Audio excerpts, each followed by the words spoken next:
r/rules horror. Posted by u/the13Shadows. My family tradition: death, death, lots of death. My grandmother used to tell me stories about the fae folk. Powerful, dangerous beings with a set of morals far different than what most humans would consider ethical. They rode the winds and commanded the storms.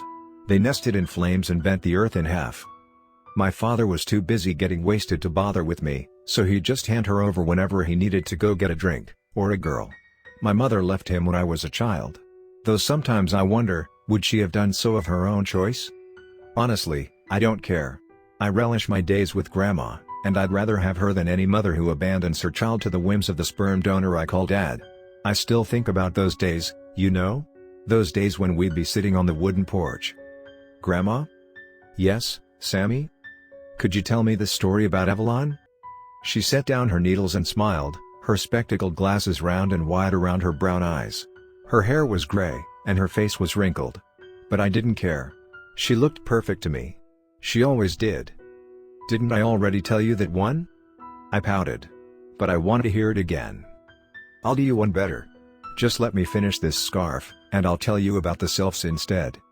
And so it'd go. I'd hear her stories, smile and laugh and cry as I wished. Then, I'd walk away, thinking it was the last one. But Grandma's stories seemed near infinite. She never ran out. A veritable cornucopia of mythology, fed to me one spoonful at a time. And when she did run out, she made her own. Did I ever tell you about the time I met a fairy? You can imagine my horror when she died. She was 99, I believe.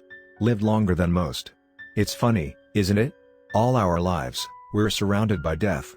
When we're children, we stomp on ants and kill bacteria on our hands with soap. Sooner or later, those tiny insects become our prized pets. One day, they're right there. The next, we're burying them in the ground and wondering when little Oreo's planning on coming back. It got worse when I became an adult. My grandfather was the first to drop. COVID-19. I couldn't even come home for the funeral. The last time I saw my husband was when he was being wheeled into the operating room, his curly black locks and impish grin nowhere to be seen. You know what's worse though? Worse than seeing everyone you love die? Seeing those you don't live. Makes sense for the universe to flip me off though. Sure, go ahead and kill my grandfather, the one guy who stood up for me at school when I was being bullied. Kill off my husband. The one who promised me he'd love me till love no longer lasted. Till gods died and the mountains flew like leaves in the air. But the drunkard father? The worthless piece of scum that's more likely to smack me than console me over the death of my husband? No, let him live. But I survived too. I lived, and I thought I'd keep doing it. I threw myself into my work. People took notice. A few promotions, a few strings pulled, and I got what I wanted. Life put me on a pedestal. Soon, it gave me enough room to fall. And I did. I remember the day I got the call. I just settled into my new apartment. I'd have to repaint a bit, those plain white walls were ugly as hell. I wasn't sure if there was enough room for my pet cat Peter to roam as he pleased. But it was home. Suddenly, the phone rang. Yes? I asked, sitting down on the sofa. Is this Samuel Mildenhall? The voice on the phone responded. Yes. May I ask who you are and why you're calling me? The voice trailed off, as if unsure how to speak. It's about your grandmother. I felt myself beginning to sink into the sofa. What about her? I asked. She's dead. The next few weeks are a blur. The voice on the phone, offering his condolences so many times the words melded together. Something about a break-in. Booking a flight back to my hometown. Walking up towards the two-story building, the finality of it all seeping into me like poison in my bones. Entering the bar where people last saw my father. Being hugged by the man who vowed never to look at me again after I told him I loved boys. His glass shattered on the floor. His breath stank of beer. And yet, I hugged him. I hugged him and we cried together. Cried until there were no tears left. Cried until I felt numb. Something shattered inside me that day. Something that could never be replaced. The police investigation yielded nothing. Nobody understood how it had happened. Or maybe they just didn't care. My grandma wasn't the most well-liked person in town. Quite the opposite really. The women in town cursed her for being free and outspoken. The men cursed her because she refused to bow down to them. The children cursed her because that was what they'd been taught to do. She had no friends here. The suspect list was endless. "Nobody knows what happened," Dad said one night. "No signs of forced entry. They think she was stabbed with some kind of knife." "Like that takes a genius to figure out?" I muttered, gladly accepting the bottle he passed to me and drinking it in a couple of swigs. The bitter liquid was foul enough to distract me from my grief. At least for the moment. That was the last time I saw my father. A few months later he was caught and arrested on the charges of using illegal drugs. I didn't come to his trial. I just cried for the rest of the day, throwing things in my apartment once Peter was asleep. Then I cried some more. I couldn't stay in New York anymore. So I moved, all the way back to town. Sold the apartment and everything in it. Maybe it was dumb. Peter definitely liked the apartment more than this place. But I couldn't stay. Not anymore. I moved into Grandma's house just this month, so maybe he'll get used to it. That was when I found it. Hidden behind my childhood bed's headboard. She put up a poster and everything to cover up the hole. I barely would have noticed it if it weren't for Peter scratching it all up as soon as I turned my back on him. Almost as if he wanted me to find it. Inside were 2 pages and a letter. And that's where this story truly begins. Sorry it took so long. Dear Samuel. If you are reading this, you believe I left you. You believe I am gone forever. Perhaps I have. Perhaps all that talk about fairies and goblins was nothing more than the deranged rants of old women. Or perhaps we will meet again. Not as humans, of course. I dabbled in the dark arts too much to be considered one anymore. Though if you are reading this, I assume I bled all the same. Unfortunately, I do not have much time left. I fear the looming specter of death gets closer by the day. I saw him just this morning, actually. Lovely fellow, to be perfectly honest. A little overboard with the scythe, but still rather fetching. My dear boy, for decades I have held strong against death. But I fear I can no longer do so. And so, here I am, bleeding away the last of my extended life. I must preserve our familial traditions, you see? Your father lacked the aptitude for the work. He was impatient, forged by the fires of his youth to become what he is today. But you, Sammy, you are different. You will carry on my teachings. You are the future of our lineage. Carry us well. It was unsigned, but I'd recognize Grandma's chicken scratch anywhere. I put the note down, my mind whirling with so many thoughts I couldn't think straight. She knew she was going to die? Why didn't she tell anyone? And what did she mean by the dark arts? My gaze fell onto the other pages, rolled up like scrolls. I remembered what she told me about the Fae. The stories. The Witch of Endor, who commanded spirits. Medea, who commanded dragons. Isis, who commanded the power of the sun.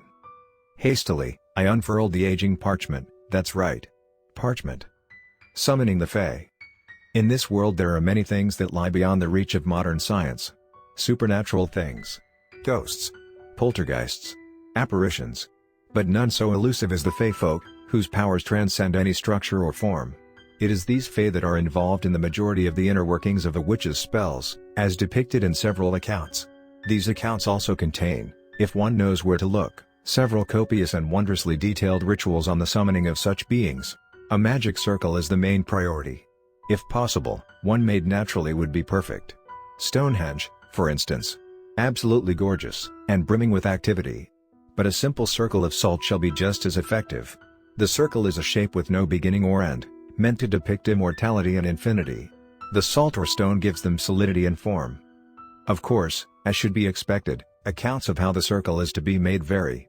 Most scholars favor a diameter of 9 meters. The offering shall be placed within the circle. Information about this offering will be given further below if the reader shall exercise some patience. Once the circle has been made, the summoner is follow certain steps. The rite must be done at night. Any time before midnight is acceptable for the beginning. Once the circle is made, the summoner shall place their offerings within its borders. An interesting note, though the stories vary, most offerings will complement the request being made.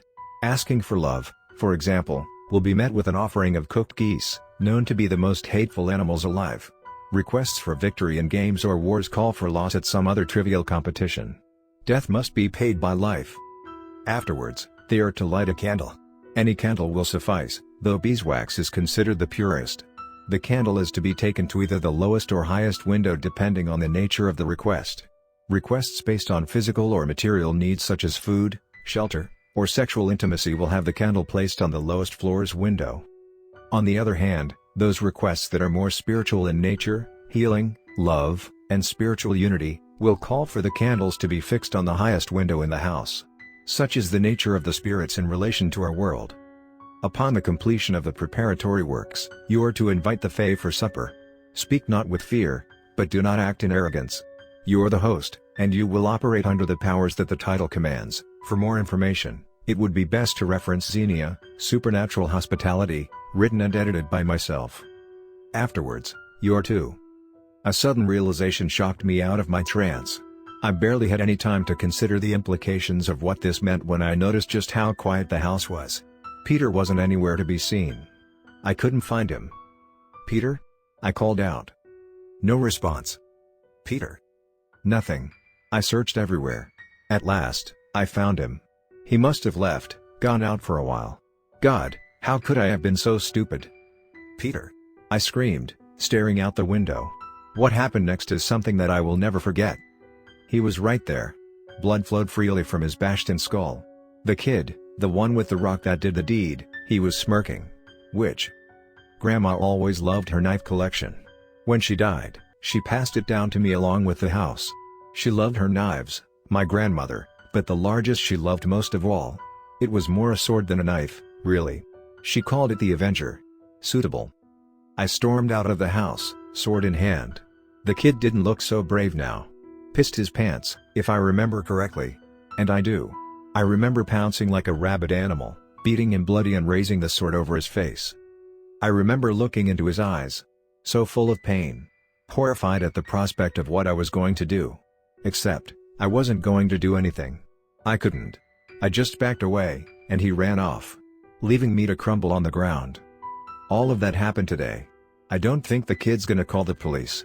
He'll want to man up and try again. Except I won't let him.